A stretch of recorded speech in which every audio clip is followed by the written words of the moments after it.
festival d'histoire dans les grosses têtes dans la nuit des temps du 26 juin 2001, en compagnie de Philippe Bouvard, Jean-Jacques Perroni, Éric Legérias, Jacques Balutin, Francis Perrin, Carlos et Enrico Macias. Il y a un gars qui est à Las Vegas, il gagne $5 000 au casino. $5 000, il va chez son copain, il lui dit, écoute, avec $5 000, faut que tu me trouves la plus belle pute de Las Vegas. Elle lui va chez la pute, il lui dit, monsieur, pour $5 000, c'est seulement une pipe. $5 000, une pipe? Il dit, venez voir. Venez la fenêtre. Vous avez vu tous ces restaurants dans la rue? C'est uniquement en faisant des pipes que j'ai gagné tout ça, ça m'appartient.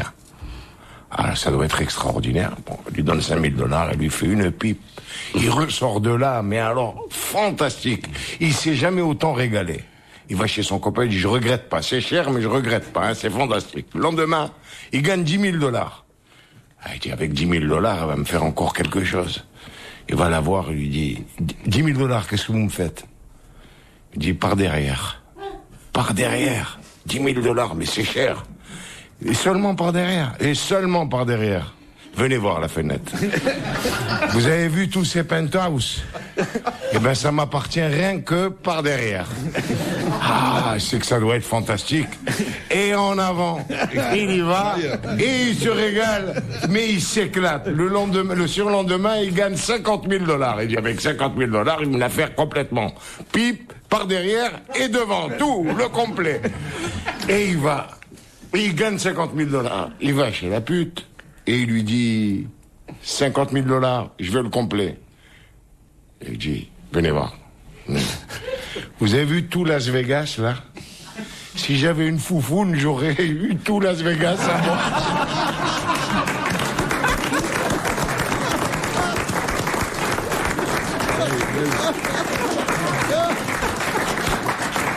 Ça m'est arrivé, moi, dans le bois de Boulogne.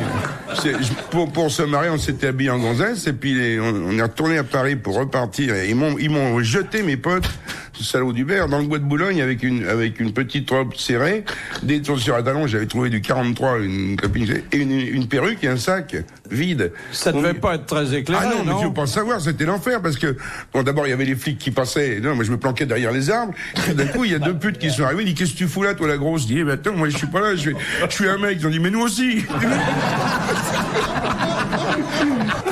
Oh, qu'elle est belle. Elle est belle.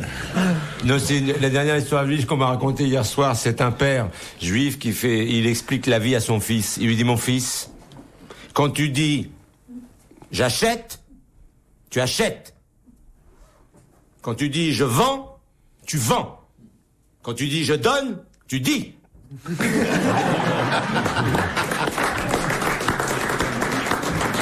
Moi, ça se passe à Washington, c'est pas du tout une histoire de cul. Ça se passe à Washington et il y a un embouteillage, mais monstrueux, sur des kilomètres. Alors ça klaxonne à Washington, toutes les bagnoles américaines et tout. Le mec qui sort, qu'est-ce qui se passe? On sait pas, c'est bloqué jusqu'à 3 kilomètres devant. Ah, il commence à gueuler, et tout d'un coup, il y a un mec qui arrive en pleurs. Mais qu'est-ce qui se passe là? Oh, terrible, oh la vache, les mecs, c'est monstrueux. Qu'est-ce qu'il y a? Ils disent, des terroristes ont pris le président Bush en otage dans sa bagnole. Ils l'ont arrosé d'essence tout autour et dans la bagnole. On dit, merde, qu'est-ce qu'on peut faire? Mais il y a un mec qui va, il demande $3 millions dans les 10 minutes. On dit, merde, qu'est-ce qu'on peut faire? Ben, il y a un mec qui va venir, qui va faire la quête. Il dit, qu'est-ce qu'on donne? Oh, 1 litre, 2 litres.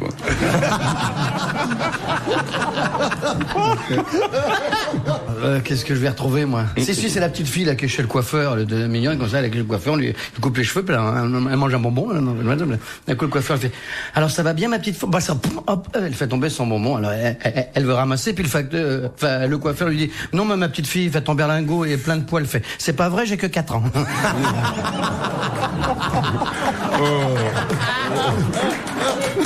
Il y a un gars qui rentre chez lui.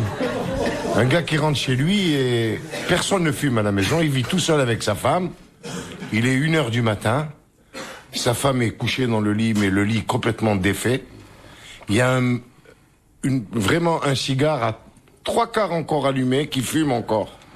Et personne ne fume. Il y a certainement un amant. L'amant, il est caché sous le lit, bien planqué. Quand il a entendu le mari de sa maîtresse rentrer, il s'est bien caché. Et le type, il est comme un fou. il est paniqué et il cherche mal l'amant. Il est persuadé qu'il y a un amant puisque personne ne fume. Et finalement, il n'arrive pas à trouver l'amant. Il réveille sa femme qui faisait semblant de dormir entre parenthèses.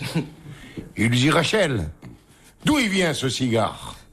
Rachel, d'où il vient ce cigare? Il lui pose la question, mais pendant 1 heure. D'où il vient ce cigare? Mais d'où il vient ce cigare? D'où il vient ce cigare? L'amant, il n'en peut plus. Il n'en peut plus. Ça dure 1 heure de temps. Il sort, il dit, viens de la Havane. Il y a là aussi la belle histoire en avion. Vous la connaissez, je suppose. L'histoire en avion, c'est un vieux couple de Belges qui fêtent leurs 50 ans de mariage. Ils vont voir leurs enfants qui habitent New York. Et ils sont là, avant de partir à New York. Et la femme dit, tu sais, on va voir la petite Cathy. Hein? Oui, Cathy, notre petite fille, bien sûr. Elle est mignonne, la fille de Jean-Pierre. Et elle m'a demandé un cadeau. Un cadeau? Oui, elle m'a demandé une chauve-souris vivante. Quoi, donc ça va pas? Et je l'ai dans mon sac. Me dit, ça va pas. Une chauve-souris, mais vivante. Mais tu crois qu'on est belge, on va passer les douanes américaines. Nous, bonjour, j'ai une chauve-souris vivante, ils vont nous laisser passer. Oh, je suis embêté de dire ça. Dis, attends, j'ai une idée. On va lui mettre un petit t-shirt Batman et on va dire que c'est une poupée. On dit, ça, c'est une bonne idée, ça va passer, c'est bien. Et lui dit, ma chérie, puisque tu m'as dit que t'as amené un petit cadeau à Cathy, moi, pour Jean-Pierre, il m'a demandé un cadeau aussi. Qu'est-ce qu'il t'a demandé? Un putois. Un putois vivant, je l'ai dans le sac. On dit, mais ça va pas, non. On dit, j'ai une idée, tu sais. Ah oui. On va prendre le putois, puis tu vas le mettre dans ton slip, et puis comme ça, on va voyager, les douaniers, ils verront rien. Il dit, dans mon slip, mais l'odeur, eh ben, d'ici, il meurt. Hein.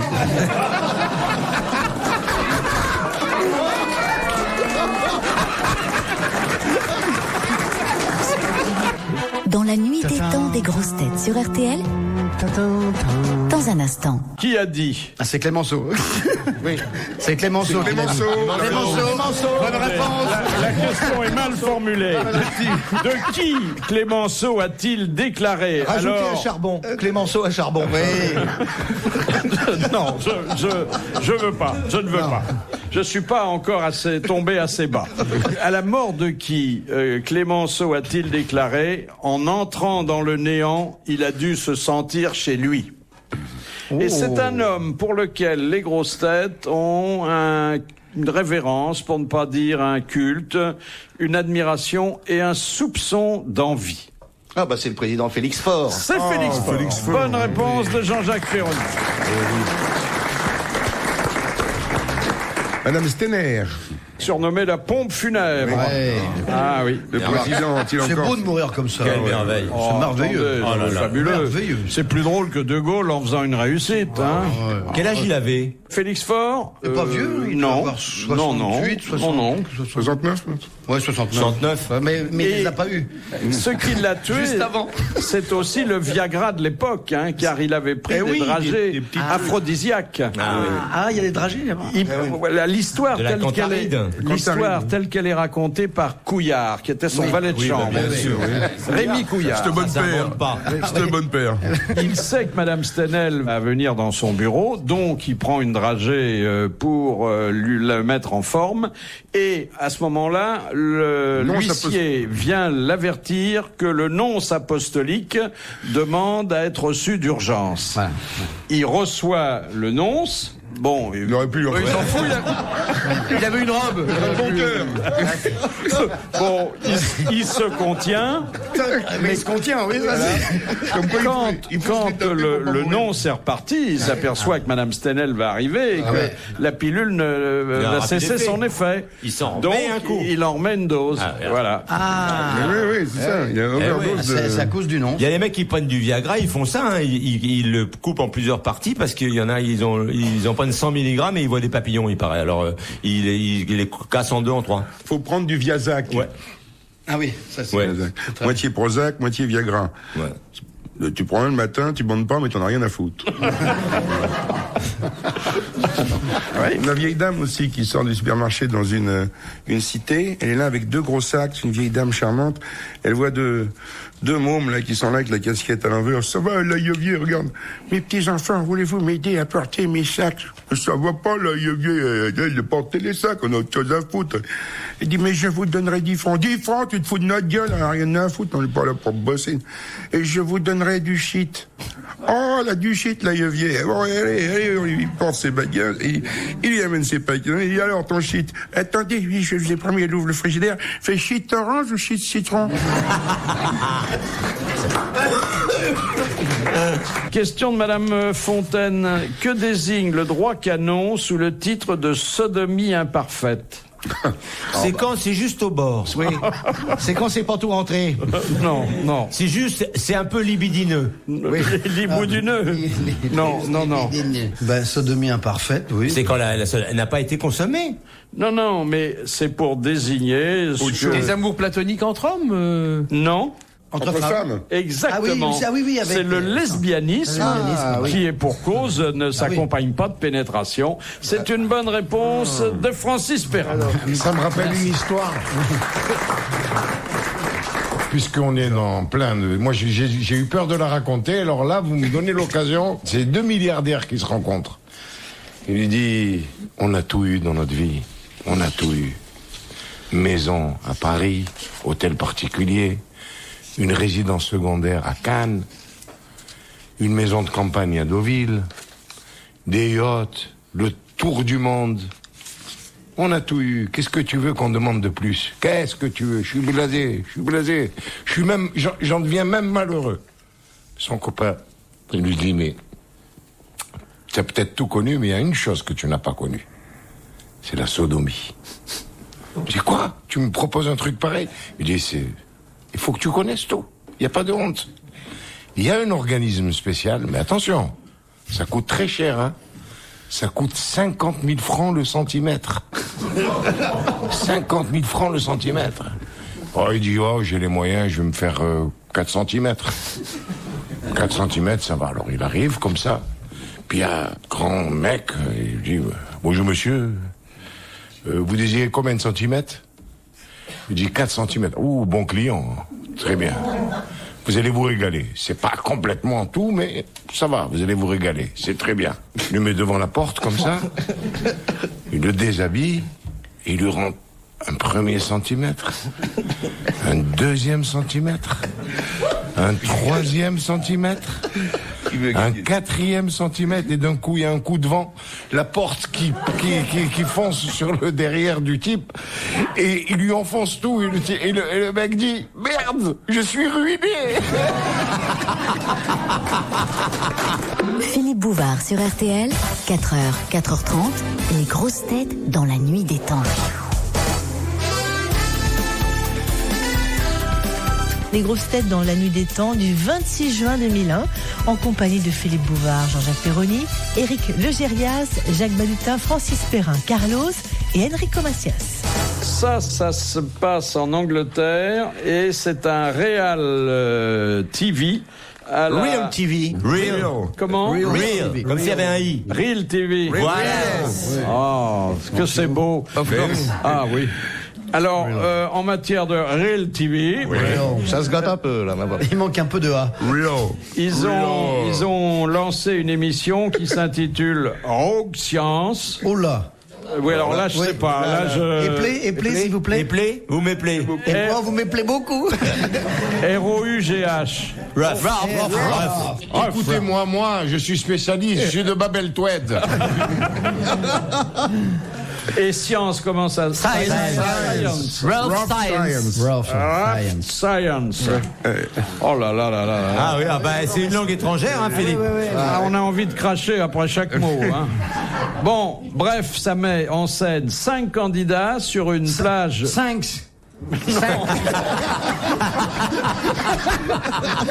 5 candidats sur une plage de sable blanc et on leur demande de construire avec les moyens du bord. Une basilique. Non, c'est-à-dire des détritus de métal ou de bois. Une cabane de merde. Un appareil photo, une brosse à dents ou du savon. Ou de fabriquer du savon. Ah oui. Voilà. Construire un appareil photo sur une plage de sable Oui, blanc avec ce qu'on trouve sur la plage, c'est ça. Avec de préservatifs usagés, Non, bouteilles de lait. On leur a mis Attends. on leur a mis tous les bouts de machin pour qu'ils fassent le puzzle. Sinon, Donc il y retrouve, quoi, c'est ça. Oui. Et pendant ce temps-là, dans le même pays et toujours en matière de Real TV, Survivor est en train de se casser la gueule. Survivor. C'est le plus grand flop télévisuel de ces dernières années. Flop. Télévision. C'est tellement un bide. Là, c'est Flop Story. Un bide. C'est tellement un bide que les comment ça s'appelle les moments où ils résument la journée et tout ça passe à 2h du matin. Journey. Et alors là, The resume of the day. ils ont été abandonnés sur une île déserte. Mais vraiment abandonné, tout le monde s'en fout, il n'y a plus de caméra, tout le monde est reparti, ils sont là-bas. Desert Island. Et ils vivent de chasse et de cueillette, et ils dorment à même le sol, et dans des huttes qui bâtissent de leurs mains. Bien sûr. Ils se nourrissent de rats et d'asticots géants. Mais les rats, c'est bien plus sain que le bœuf en ce moment. Bouffer du rat, manger du rat. C'est pas du rafou. C'était pas du Il y a rat. des rapatriés. Et on va les trier. L'asticot, c'est pas très bon, l'asticot. C'est bon, ça dépend ce qu'il a mangé avant. S'il a mangé l'intérieur d'un arbre, d'un cocotier, il paraît que c'est délicieux. L'asticot qui a mangé du camembert à la laine forte. Voilà, plutôt. c'est ça. Puis il faut les manger crus, ça fait. Ça fait juste. Ah, très bon. Ah, j'aime bien le bruit de l'asticot. Question de Monsieur Chantraine. Quelle est la particularité de la bave de chauve-souris qui la rend très utile? Il n'atteint pas la blanche colombe. Elle cicatrise les blessures. Oui, c'est un coagulant. Bonne réponse de Jacques Balutin. Demandez-moi. Attends. En anglais, coagulate. Coagulate.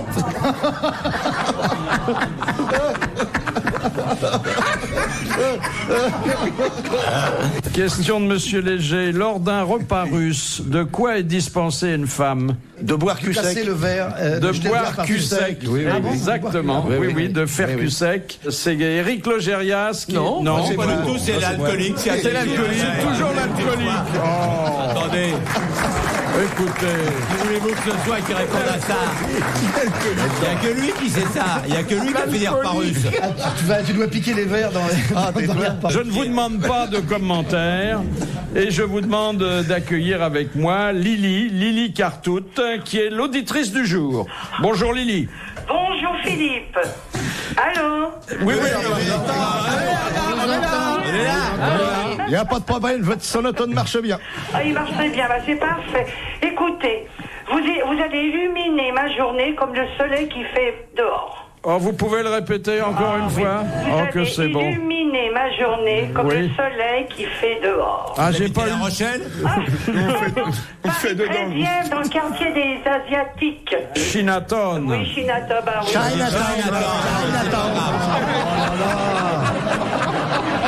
Mais sinon aussi. Qu'est-ce que je fais? C'est le quartier Baptiste. J'étais obligée de m'asseoir, voyez-vous. Je vous admire depuis des années. Ah oui. Pas dire On a ça, à peu Philippe. près 10 ans de différence, enfin en moins, moi, voyez-vous. Vous êtes si jeune que ça. Hein? Tiens, il y aurait peut-être une ouverture dans le 13e pour Fifi, là. Eh ben, Fifi, après les vacances à La Rochelle, vous finissez à Chinatown. Dégustation de nem. Bon, Oui, mais en vous savez, moi, tout- j'ai une petite chatte toute blanche à la maison.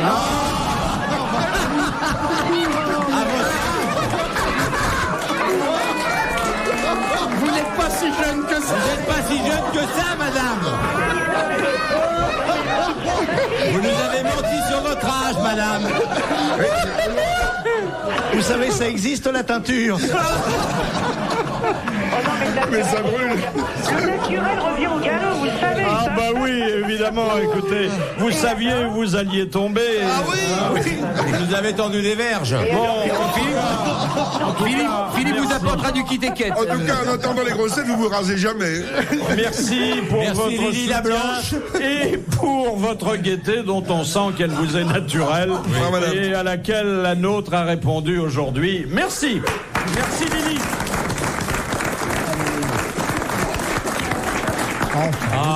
Lily Lablanche restera parmi nous longtemps. Ah, mais. Dernière citation Il vaut mieux que ça s'arrête. proposée par Monsieur Perrault. qui a dit « Le comble du snobisme a sans doute été atteint par cette famille du Faubourg Saint-Germain qui avait prévu dans son hôtel particulier une cheminée de service pour le Père Noël. » Pierre Dac? Non. Alphonse Allais? Non, c'est quelqu'un que certains d'entre vous ont connu et que moi j'ai accueilli aux grosses têtes. Léon Zitrone? Non. Qui était sous une forme humoristique, un moraliste. Et, Paul Gutt? Non. Doris? Un observateur très critique de mondanité auquel il ne dédaignait pas de participer lui-même. Jacques Chazot. Jacques Chazot. Bonne réponse d'Éric Logérias. Bravo, merci. À la prochaine. Retrouvez les grosses têtes dans la nuit des temps sur RTL.fr.